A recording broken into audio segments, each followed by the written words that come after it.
皆さんこんにちは。今回はヤフオクで汎用のリアディフューザーを買ってみました。こちらの製品は Amazon でも売っていますけど、ヤフオクの方が安かったのでそちらで買いました。落札価格は4950円で、送料は1300円でした。この製品もメイドインチャイナなんで、やっぱりバリとかは処理してないんですよね。これは処理していった方がいいですね。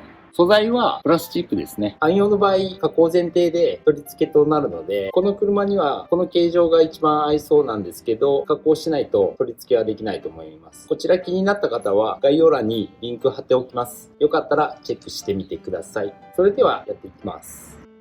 まずはバリ取りからやっていきます。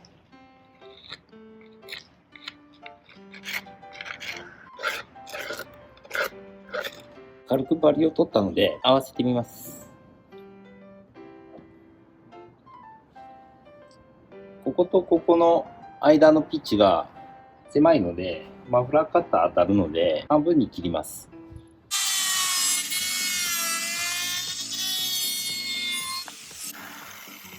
半分に切っただけなので、もう少しこっちの方を切ってこっちへ寄せます。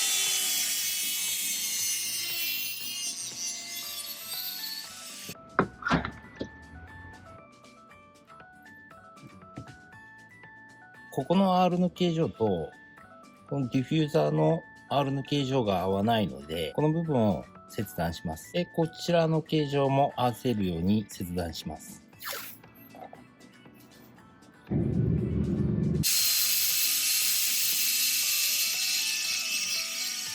この辺のバンパー形状もカットしていきます。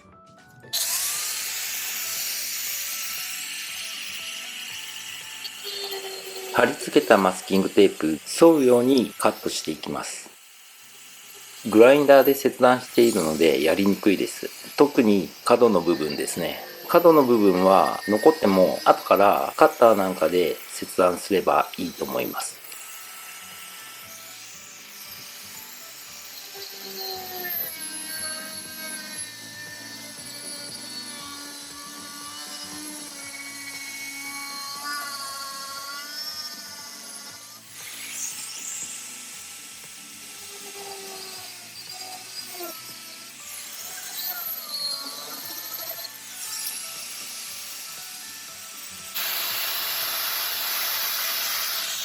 カットしたので合わせてみます。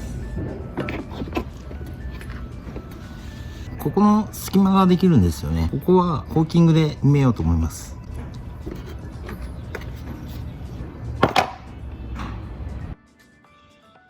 反対側も同じようにカットしたので、こういうところとかですね。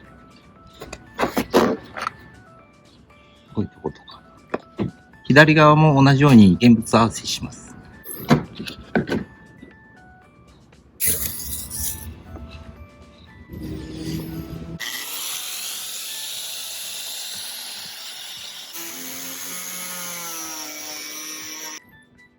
カットした状態がこんな感じですね。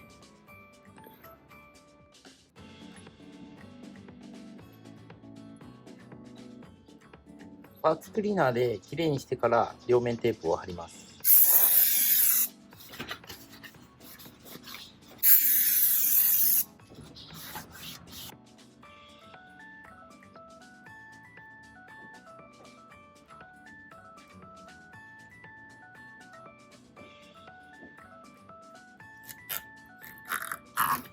このディフューザーはビス止めの穴が開いてるのでビスで留めます。付属でビスと穴を塞ぐカバーが入っていました。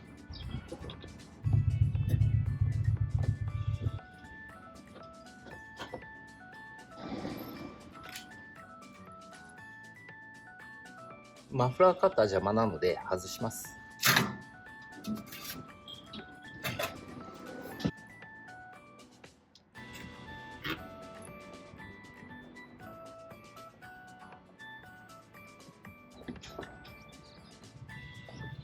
蓋をつけていきます。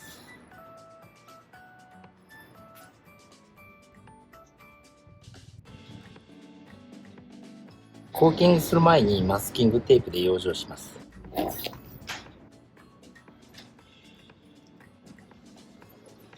変成シリコンの黒色でコーキングしていきます。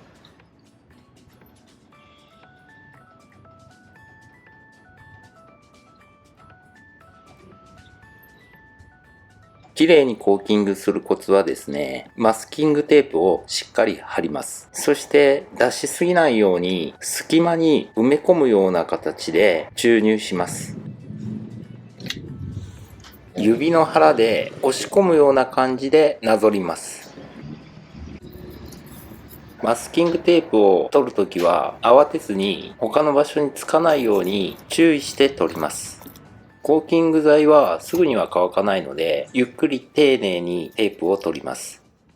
このテープを剥がす作業が好きじゃないんですよね。手がベタベタになるんですよね。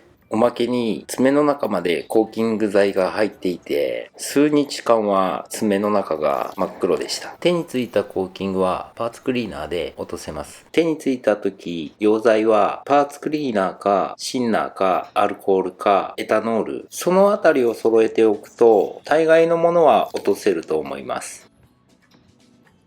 マスキングを剥がした時に、ここ上がりますかね。カーボン柄のペイントが剥がれました。このペイントは長くは持たないでしょうね。剥がれてきたらテープで簡単に剥がれそうなので剥がします。